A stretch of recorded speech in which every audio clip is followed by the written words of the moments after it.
Well, I think this is the 12th year of the Asia House Festival, and it's really very unique in the sense that it offers such diverse conversations between people that you wouldn't expect.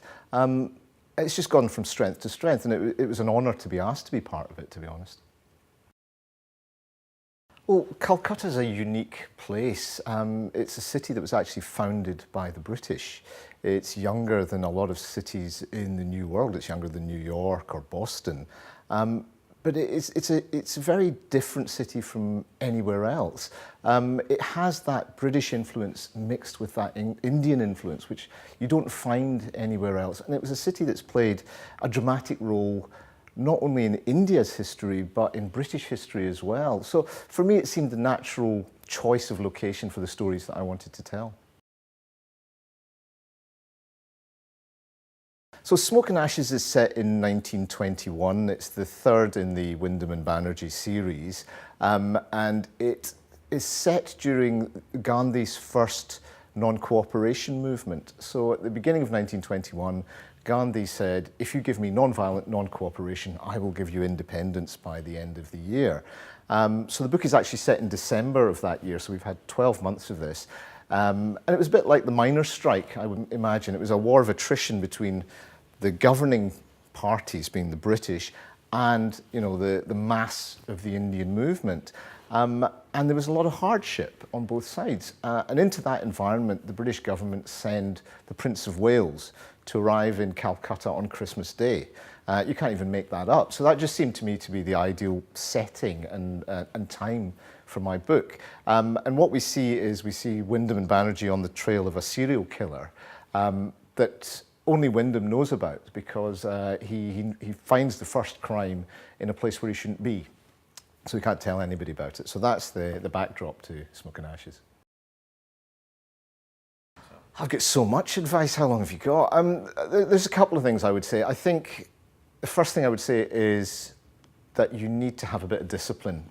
For any writer starting out, it's a daunting prospect to write, anywhere between 80 and 120,000 words, especially when there's no guarantees that you're going to get it published. It's very difficult, given that if you're like me, you'd have had work commitments, family commitments, and to fit in writing around that can be extremely difficult. What I would say is make sure you do a little bit every day, even if it's 100 words a day. You get into that routine, it'll keep you going, and that momentum is very important. The other thing I'd say is enjoy yourself when you're writing. If you are successful and your book gets published, the chances are your next book will be to a deadline set by publishers, and you won't have the freedom to explore that you've got now, so enjoy it. Sure, I'm working on the fourth in the series, which is quite different from the others. It's called Death in the East, and part of it is set in Assam, which is on the east of India, but half of it is set in 1905 in the East End of London. And the reason was that I, like a lot of people in this country, I'm very depressed about what's been happening over the last couple of years with the, let's call it the rise of populism and fear, especially around issues such as immigration and integration. But it actually struck me that we were actually very, very good at immigration and integration in this country. We have a track record which I think it's very easy to forget about. Whether you go back to the Huguenots several centuries ago, or, as I've done, the Jewish immigration from Eastern Europe between 1880 and 1914.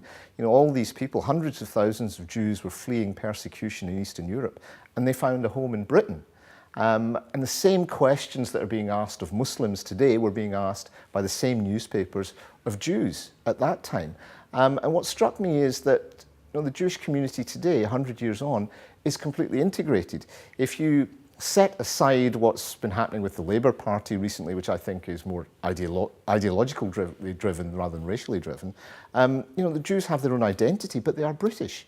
In the same way, we do not mention the Sikh community or the Hindu community or all these other communities that have integrated. The Muslim community is integrating as well. What we've got to realise that this is more an issue of class rather than race or religion. It's about opportunity. Our working classes, whether they be white or brown, face the same challenges. And I think a lot of what we call issues around integration are really about issues around opportunity. And so the fourth book talks a lot about that, but with a lot of dead bodies along the way, obviously.